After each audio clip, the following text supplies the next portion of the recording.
Telugu capital భక్తి టీవీకి స్వాగతం సుస్వాగతం. నేను శ్రీలక్ష్మి. ఈరోజు మనతో ఆంధ్ర మహిళా సభ retired principal, nursing college chairperson, EC number, దేశ విదేశాల్లో అనేక స్పీచ్లు ఇచ్చి యువతకి ఎంతో మోటివేషనల్ స్పీచ్ ఇచ్చి అభివృద్ధిలోకి తీసుకొచ్చారు. మన దేశంలో కూడా ఈ రోజుకి చాలా సేవలు అందిస్తున్నారు. నర్సింగ్ కాలేజీకి ఒక మంచి బస్సు ఒకటి గిఫ్ట్గా ఎస్బీఐ నుంచి తీసుకొచ్చి ఇచ్చారు. సేవలు అందించిన డాక్టర్ శ్రీమతి జిఎల్కే దుర్గ గారు మనతో ఉన్నారు. దుర్గ గారు నమస్కారం అండి. నమస్కారం శ్రీలక్ష్మి గారు. దుర్గ గారు, మనం హనుమాన్ చాలీసా చెప్పుకుంటున్నాం కదండి, మీరు చాలా అద్భుతంగా వివరిస్తున్నారు. ప్రతి ఒక్కరు మాకు తెలియని విషయాలు ఎన్నో చెప్తున్నారు. హనుమాన్ చాలీసా మేము ఎప్పుడు చదువుతూ ఉంటాం, ఆ చాలీసా వెనకాల ఇంత నిగూఢమైన అర్థం ఉందా అని చాలామంది ఆశ్చర్యపోతున్నారు కూడా. అంత అద్భుతమైన చాలీసా మాకు అందిస్తున్నందుకు మన సదాశివ కుటుంబ సభ్యులందరి తరపు నుంచి మీకు ధన్యవాదాలు సమర్పిస్తున్నాను. ధన్యవాదాలండి. ఈరోజు మనకి ఏ చౌపాయి అందిస్తారు? 21వ చౌపాయి అండి. వివరించండి. వాగర్ధ సిద్ధిమే దేహి హనుమాన్ కరుణానిధి రామ కథ ప్రచారాస్మేన్. ఆ హనుమంతుడు నాతోటి హనుమాన్ చాలీసా పిల్లలందరికీ చైతన్యపరిచేటట్టుగా, పెద్దలందరికీ ఆశీర్వచనాలు, అనుకున్న కార్యసిద్ధి జరిగేటట్టుగా పలికించమని ప్రార్థిస్తూ, నమోస్తు రామాయ స లక్ష్మణాయ దైవేచ తస్మై జనకాత్మజాయ నమోస్తు రుద్రేందాయ మానులేభ్యో నమోస్తు చంద్రార్క మరుద్గనేచ్ఛ అని మన హనుమంతుల వారిని ప్రార్థిస్తూ 20వ చౌపాయిలో దుర్గమ కాజ జగత్కే జైతే తుమరే అనుగ్రహ తుమరే తేతే అని చూసామండి, విన్నాము, ఎంతో సంతోషపడ్డాము ఆయన చేసిన కార్యాలు విని. ఇప్పుడు 21వ చౌపాయిలో మనము రామదువారే తుమరఖువారే హోతన ఆజ్ఞ బినుపై సారే. అసలు ఎంత చక్కగా చెప్తున్నారండి. రామదువారే, రాముడికి అత్యంత ప్రియంట. ఆయనకి దులారే అంటే మనము తల్లికి కొడుకు ఎంత ప్రియమైన వాడో అంత ఆప్యాయంగా, అంత ప్రేమగా హనుమంతుడిని ఆయన కొడుకులాగా, మిత్రుల్లాగా, ఒక భక్తుడు సేవకుల్లాగా ఆదరించి చూస్తారట. రామ దువారే, రామ తుమరఖువారే అంటే అటువంటి రాముడికి మనము ఏదైనా అడగాలన్నా, ఆయన ద్వారంలోకి ప్రవేశించాలన్నా అక్కడ ద్వారపాలకుడు ఎవరట? హనుమంతుడు. రాముల వారు మన అనుగ్రహించాలంటే అక్కడ ద్వారం దగ్గర ఉన్న హనుమంతుల వారిని మనం ప్రార్థన చేయాలి. అంటే మనం అందరం చూస్తాం చూడండి, ఉంటేనే కదండి.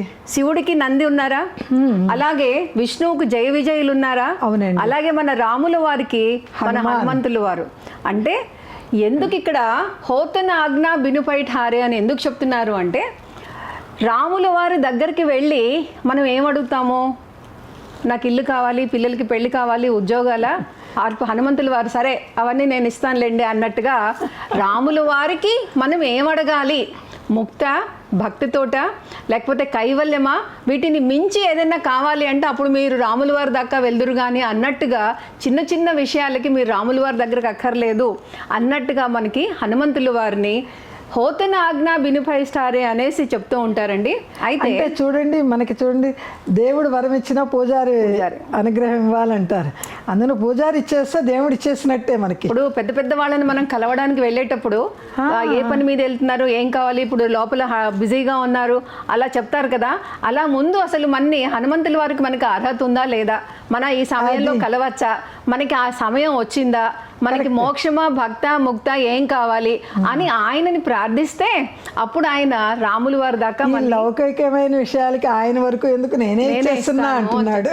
అంటే రాముల వారిని కలవాలి, వెళ్ళాలి అంటే నీ అనుమతి లేకుండా ఎవరు వెళ్ళలేరు కదా హనుమా అని మన ముందు ఆయన్ని ప్రార్థిస్తా అంట. నిజమండి. అయితే మనకి స్కూల్లో, ఆఫీస్లో, ప్రిన్సిపల్స్లో ఇప్పుడు మీ ఆఫీస్లో మిమ్మల్ని కలవాలి అంటే ముందు మీరు ఫ్రంట్ ఆఫీస్లో ఉన్న రిసెప్షనిస్ట్ దగ్గరికి వెళ్ళి అమ్మ CEO శ్రీలక్ష్మి గారిని కలవాలని ఎలా చెప్తామో, నాయన హనుమ రాముల వారి దాకా తీసుకెళ్ళయ్యా అని మనం బతిలాడుతాంట. అలా మనము ముందుగా హనుమంతుణ్ణి ఏ విధంగా ప్రార్థించాలి, కృపతోట, భక్తితోట, సేవాభావంతో, వినయంతో మనం చేయాలి. అయితే రామస్కందం హనుమంతం వైనతేయం రుకోదరం శయనేయ స్మరణే నిత్యం దుస్వప్నస నశ్యతి. అంటే పడుకునేటప్పుడు ఈ యొక్క రామదువారే తుమరఖువారే గనక పఠిస్తే మనకి భయాలు తొలగిపోతాయి, దుస్వప్నాలు రావు అనేసి కూడా చెప్తూ ఉంటారు. కాబట్టి తప్పకుండా మనము ఈ రామదువారే తుమరఖువారే హోతన ఆజ్ఞ బినుపైఠారే మనం పఠించాలండి. అయితే ఇక్కడ ఒక జై జవాన్ జై కిసాన్ స్లోగన్తో మన ఆర్మీలో ఒక పిల్లవాడు అంటే ఒక వ్యక్తి అనుకోకుండా టెర్రరిస్ట్ ఏరియాలోకి వెళ్ళిపోయాట మన జవాను. 3 రోజులు ఆహారం తిండి నిద్ర ఏమీ లేదు, చుట్టుపున ఎవరు లేరు రక్షించడానికి. అతను ఎక్కడ ఇంటికి కబురు లేదు, మనిషి మాట్లాడలేకపోతున్నాడు. వాళ్ళ తల్లిగారు ఈ 3 రోజుల్లో 108 సార్లు అండి, 3 రోజులు కూడా రామదువారే తుమరఖువారే హోతనాజ్ఞ బినుపైటారా అని 108 సార్లు పఠిస్తూనే ఉన్నారట. కొడుకు కోసం పఠిస్తూనే ఉన్నారట. తల్లి ఇక్కడ హైదరాబాద్ లో, అక్కడేమో కాశ్మీర్ లో ఆ అబ్బాయి జవాన్ గా. పరిస్థితి ఆ విధంగా ఉంది. అయితే వీర సైనికుడు 4వ రోజున అక్కడ ఒక సాధువు సంతు వెళ్తూ ఇతన్ని దీనంగా ఆకలితో అలమటిస్తూ పడిపోయి నీరసంగా ఉన్న మనిషిని చూసి ఇంత ఆహారం ఇచ్చి మంచినీళ్ళు ఇచ్చారట, ఆశీర్వదించి వెళ్ళిపోయారట.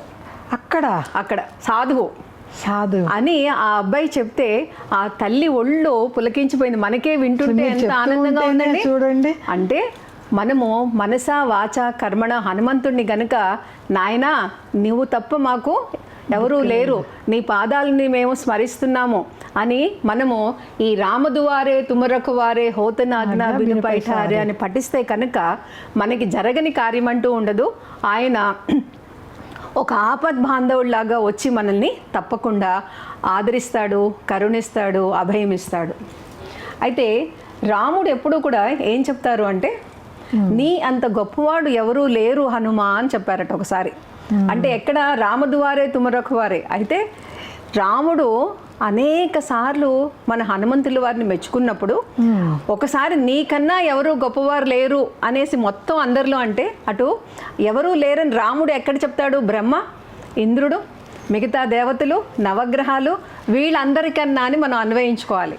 అవును కదా, రాముడికి మించిన వాళ్ళందరూ. హనుమకి ఎవరు పోలిక లేరు. ఏ విషయంలో? భక్తిలో కానీ, వినయంలో కానీ, సేవాభావంలో కానీ, సేవలో కానీ, వీరత్వంలో కానీ లేరని ఎవరు చెప్పారు అంటే సాక్షాత్తు రాములు వారు చెప్పారు. శ్రీరామచంద్రుడే మెచ్చుకున్నాడంటే ఇంకేమిటండి. అందుకని రాముడు అనే హృదయానికి తాళంచేవి ఎవరు అంటే హనుమాన్. మనము రామ రామ అన్నాం అనుకోండి, ఆయన కూడా రామరామ అని మనతో పాటు రాముల వారి దగ్గరికి మనని తీసుకువెళ్తారు. రామనామం ఎక్కడ జరిగితే హనుమాన్ అక్కడే కదండి. అంటే మనకి ముక్తి కావాలన్నా, మోక్షం కావాలన్నా, అలాంటివి మామూలు లౌకికమైన విషయాలు కాకుండా ఆత్మవిద్య లేకపోతే ఇంకా అలౌకికమైన విషయాల్లో మనం ఆనందం పొందాలి అంటే, రాముల వారి అనుగ్రహం కావాలి అంటే మనము హనుమంతుల వారి ద్వారా వెళ్ళాలి అని చెప్తారనమాట.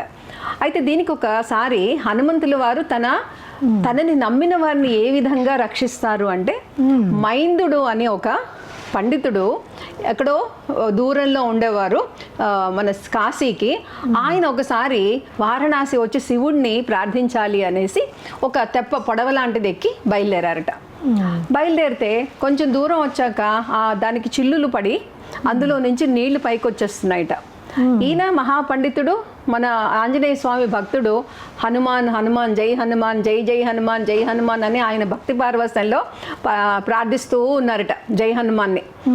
అయితే ఇక్కడ ఒడ్డు మీద అందరూ అయ్యో నీళ్ళు వస్తున్నాయి మునిగిపోతుందేమో అని ఒడ్డు మీద అందరూ కలవరపడి చూస్తున్నారట. ఒక పెద్ద కోతి వచ్చి ఆ పడవని ఆ తెప్పని ఇలా పట్టుకుని ఒడ్డు దాకా తీసుకొచ్చి వదిలేసిందిట. అద్భుతం కదండి. అందరూ చూసారట. ఆ మైందుడు ఆ పడవ దిగి అనగానే అందరూ ఏంటి నీ కోసం పెద్ద కోతి వచ్చి నిన్ను రక్షించిందా? అవునా, నా హనుమంతుడు నాకు కనిపించలా, మీరు అందరూ చూసారా అని బాధపడ్డారట. అంటే ఆయన పారవస్యంతో ఉన్నాడు, నామ పారవస్యంతో ఉన్నాడు. తన శిష్యుల్ని కానీ, తన భక్తుల్ని కానీ, తన సేవకుల్ని కానీ, తను శరణాగతి కోరిన వారిని వెంటనే రక్షిస్తాడు. హనుమాను ఎక్కడ ఉన్నా ఎలా ఉన్నా వచ్చి తప్పకుండా రక్షిస్తాడు అని మన అందరం నమ్మితే ఆయన మనకి పక్కన తప్పకుండా ప్రత్యక్షమవుతాడు అనమాట. అనేక సార్లు మనకి మనలోనే తుమరఖువారే అంటే మనలోకి కూడా మనకి అలసత్వం కానివ్వండి, అసూయ కానివ్వండి, అనేక దుర్గుణాలు మనలో చిన్న చిన్నవి ఉంటాయి.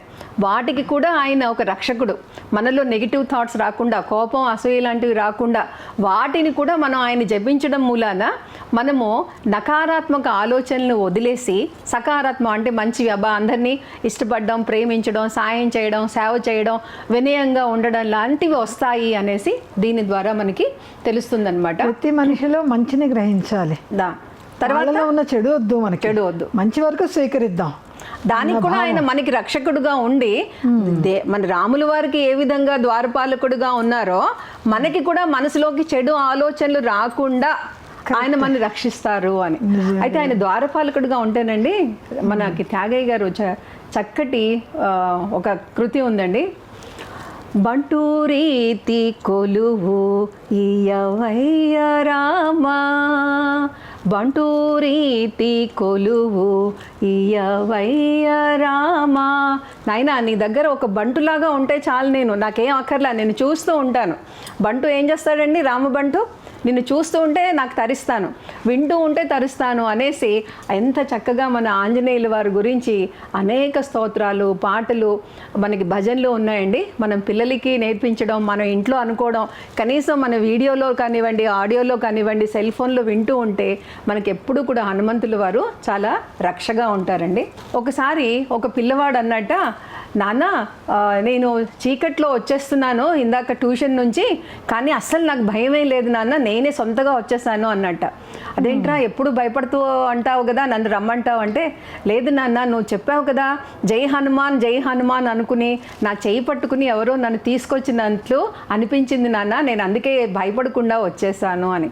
అంటే కల్మషం లేని చిన్న పిల్లలు కూడా జై హనుమాన్ అంటే ఆయన మన పక్కనే ఉండి నడిపిస్తారు. కాబట్టి ఈ చౌపాయి చదవడం మూలాన 108 సార్లు కష్టంలో ఉన్నప్పుడు కానీ, దూర ప్రాంతంలో మన పిల్లలు కానీ, తెలిసిన వాళ్ళు కానీ బాధలో ఉన్నారు అనిపిస్తే తక్షణమే మనకి రక్షకుడుగా ఆయన మనకు వచ్చి రక్షిస్తారు. అందుకని మనం ఎప్పుడు కూడా రామదువారే తుమరకు వారే హోతన ఆజ్ఞ వినిపైఠారే అని మనము ఆ హనుమంతుల వారిని ప్రార్థిద్దాం.